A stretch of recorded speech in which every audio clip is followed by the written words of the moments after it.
You ever notice how loud the world gets when you stop explaining yourself? That silence hits different. At first, it feels uncomfortable, like you owe everybody a reason for your growth, a receipt for your peace, a breakdown of your moves. But then something shifts. You realize the moment you stopped talking, everything started aligning. See, I learned that explanation is a form of permission. And once you stop asking permission, life starts responding to you different. When you explain, you hand your power to opinions that never invested in your vision. When you go quiet, you keep that power. You protect the energy that's supposed to build, not convince. Most people don't want to understand you. They want to measure you. They want to fit your journey into what makes sense to them. And the second you stop explaining, they get uncomfortable because now they got to watch instead of judge from the sidelines. Now they got to deal with results instead of rumors. I came to understand this. If they don't walk with you at 3 a.m. when doubt talking loud, they don't deserve a press conference at noon when things start working. Some paths only make sense once you're already miles down the road. Explaining too early just invites confusion, envy, and distraction. When I stopped explaining, my focus sharpened. I stopped rehearsing conversations that were never going to change anybody's mind. I stopped breaking my vision into bite-sized pieces for people who weren't hungry. I put that time into the grind, into the craft, into becoming undeniable. Silence don't mean weakness. Silence means confidence. It means you trust the blueprint even when nobody else see the full design. It means you understand that validation before execution is dangerous. Most dreams die in conversation, not in effort. And here's the part nobody tell you. The same people demanding explanations today will later say they always believed in you. Let them talk. Let them wonder. Let them guess. Your job is not to clarify. Your job is to elevate. When you stop explaining, you start listening. You hear your instincts again. You hear what God, purpose, and discipline been trying to tell you without all that outside noise. You move cleaner. You move intentional. Every step got weight to it. I had to learn that not everybody gets a front row seat to your evolution. Some people only qualify for the highlight reel, not the behind the scenes. And that's okay. You don't owe access to anyone who can't handle the responsibility of understanding you. So if you've been feeling misunderstood, good. That means you outgrowing the room. If people been questioning your silence, let them. That means you finally chose progress over approval. The real ones will recognize the growth without an explanation. The rest were never meant to understand. Stay focused. Stay solid. Let your results speak in a language no explanation could ever translate. Silence is power, but it takes maturity to understand that. At first, you think being silent means you losing control of the narrative, like people gonna fill in the gaps with their own stories. And they will. But that's the point. When you stop explaining, you stop chasing narratives that were never yours to begin with. You realize your energy was never meant to be spent correcting misunderstandings. It was meant to be invested in execution. Every time you explain yourself, you leak in focus. You break in concentration to convince somebody who not even committed to your outcome. That's time you could have spent sharpening your craft, learning the game deeper, building something solid. Silence keeps your mind clear. It keeps your rhythm intact. It keeps you from second-guessing the vision that was given to you, not them. I had to learn that explanation is often fear, dressed up as clarity. Fear of being judged, fear of being doubted, fear of being misunderstood. But fear don't disappear when you explain. It just changes shape. Because the more you explain, the more opinions you invite. And opinions multiply faster than progress if you let them. Silence forces discipline. It forces you to be accountable to yourself instead of the crowd. When nobody knows your next move, you move with intention. You stop performing. You stop seeking applause for effort instead of results. You start building quietly, brick by brick, knowing that the foundation matters more than the noise around it. A lot of people confuse access with loyalty.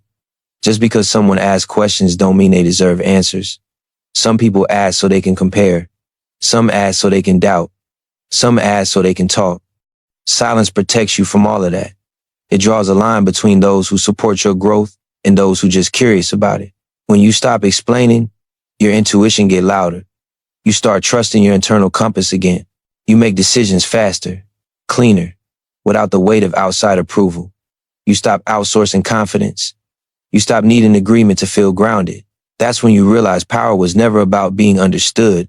It was about being aligned. There's a strength that comes from letting people misunderstand you. It tests your resolve. It asks you one question every day. Do you believe in what you're building enough to keep going without applause? Silence answers that question without words. It proves you're serious, not just vocal. People will say you changed when you stop explaining. And you did. You changed from someone seeking validation to someone protecting momentum. You changed from reacting to every comment to responding only to purpose. Growth demands that kind of shift. You can't carry everybody's expectations and still move forward at full speed. Silence also teaches patience. You learn to let time do the explaining. You learn that consistency will reveal more than any speech ever could. When results start stacking, explanations become irrelevant. The work introduces itself. The progress speaks in a language that don't require translation. Protecting your energy is a form of self-respect. Every explanation costs something. It costs focus, confidence, and sometimes peace. Silence saves all three. It keeps your mind sharp and your vision intact. It allows you to move like a strategist instead of a defender. Not everybody is meant to know your process. Some people only understand outcomes, and that's fine. You don't need witnesses to the grind. You need commitment to the mission. Silence gives you that space. It creates a bubble where growth can happen without interference. And when the world finally notices, when the questions come back louder than before, you'll realize something changed long before they did. You didn't need their understanding to become who you were meant to be. You just needed the discipline to stay quiet long enough to finish the work, to stay focused when nobody clapped, to trust the vision even when the room went silent, to move with purpose while the noise faded into the background. Growth don't ask for permission. It just happened when the work aligned with the vision. A lot of people stall their destiny waiting on green lights from people who never owned a lane. They look for approval like it's a requirement, like somebody else got to stamp the move before it's valid. But the truth is, permission is a trap. The moment you start asking, you slow yourself down. I learned early that waiting for validation is the same as waiting for comfort. And comfort never built anything legendary. If you need everyone to understand your next step before you take it, you already behind. Real growth happens in moments where nobody clapping, nobody agreeing, nobody even noticing. Results don't argue. They don't need debate. They don't need explanations or long speeches. Results just stand there and force respect. That's why I stopped trying to convince people of my potential. Potential is invisible to anyone not willing to invest time. Execution is what people recognize. When you move without permission, you step into responsibility. There's no one to blame, no crowd to hide behind. If it worked, it's on you. If it don't, it's still on you. That accountability sharpen you. It make you more intentional. It force you to study, plan, and commit at a higher level. Most people ask for validation because they're scared of standing alone. They want backup in case it fails. But greatness been a lonely road since day one. Every original idea feel crazy before it feel obvious. If you need agreement to move, you'll always arrive late. I watch people talk themselves out of blessings because somebody else didn't see it yet. They let doubt that wasn't theirs redirect the whole route. And later, when the opportunity gone, they say it wasn't meant to be. It was meant to be. They just waited too long for permission. Results change the conversation. When the work show up consistent, when the numbers stack, when the progress visible, the same voices that question you get quiet, not because they understand now, but because they can't deny it. That's the power of letting results speak. You don't need to explain your grind to anyone who never bled for it. They don't know the nights you stayed disciplined while distractions was loud. They don't know the sacrifices you made when shortcuts looked easier. Validation from people who didn't carry the weight don't mean much anyway. Moving without permission builds confidence that can't be shaken. You start trusting yourself. You start believing in your instincts. You stop looking outside for confirmation and start looking within for direction. That's when your steps get solid and your pace gets steady. Some people only respect success once it's undeniable. Let them. You're not here to educate everybody on your process. You're here to complete it. When results arrive, explanations become unnecessary. The work already answered the questions. I realize that permission is often a disguise for fear of failure. People want assurance before risk, but assurance only comes after the risk been taken. You move first, then the proof follows, not the other way around. When you stop asking for validation, you free up mental space. You stop rehearsing conversations that never matter. You stop worrying about reactions that don't affect the mission. You put that energy into refining your skill and strengthening your discipline. Results don't come from being liked. They come from being consistent. They come from showing up when motivation gone and excuses loud. They come from believing in something before it makes sense to anyone else. If you chasing approval, you chasing something that move every day. People change their minds. Opinions shift, but results stay solid. They stand on work, not words. And once you understand that, you stop seeking permission and start building proof, step by step, quietly, relentlessly. Being misunderstood used to bother me. I used to feel that pressure to clear things up, to explain my intentions, to make sure people knew my heart. But at some point, I realized something important. Misunderstanding is often the price of elevation. When you start growing past familiar versions of yourself, people lose their reference point, and instead of updating their perspective, they question your change. If everybody understands you, you're probably not moving forward fast enough. Growth shifts your priorities, your language, your pace. You stop reacting to the same things. You stop chasing the same validation. That gap between who you were and who you becoming is where misunderstanding lives. And that space is necessary. Most people only understand you based on access. When your moves get quieter, when your circle gets smaller, when your focus gets sharper, they feel excluded. And instead of asking why you changed, they assume you changed on them. But the truth is, you didn't change on them, you changed for you. Elevation requires separation. You can't level up and stay fully accessible to everyone who knew the old version of you. Some relationships were built around convenience, not alignment. When alignment shifts, misunderstanding shows up. That's not failure. That's progress. I had to accept that clarity don't always bring peace. Sometimes explanation just creates more confusion. People hear you through the filter of their own limits.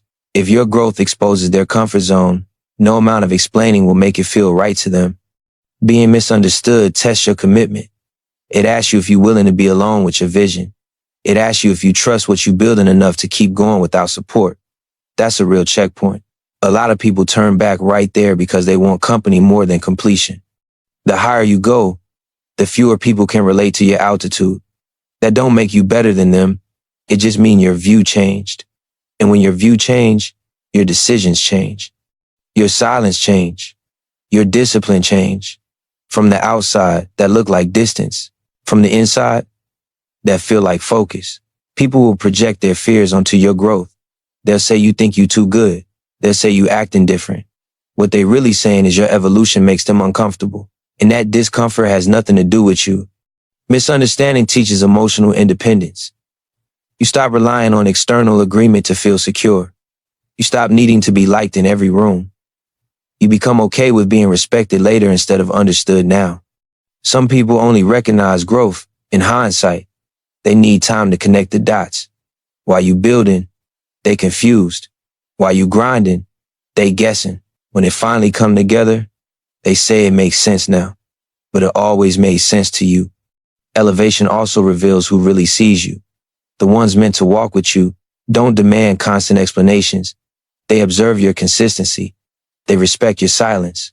They trust your direction, even when they don't have all the details. You don't owe everyone clarity. You owe yourself honesty. Honesty about what you want. Honesty about what you outgrowing. Honesty about what you're willing to sacrifice to become who you envision. Being misunderstood is not a sign you failing. It's often a sign you ahead. Ahead of conversations. Ahead of expectations. Ahead of old definitions that no longer fit. So if people don't get you right now, let them not get you. Stay solid. Stay disciplined. Stay committed to the version of yourself that required courage to build. Understanding will come later, or it won't. Either way, your elevation was never supposed to wait on approval, agreement, or comfort.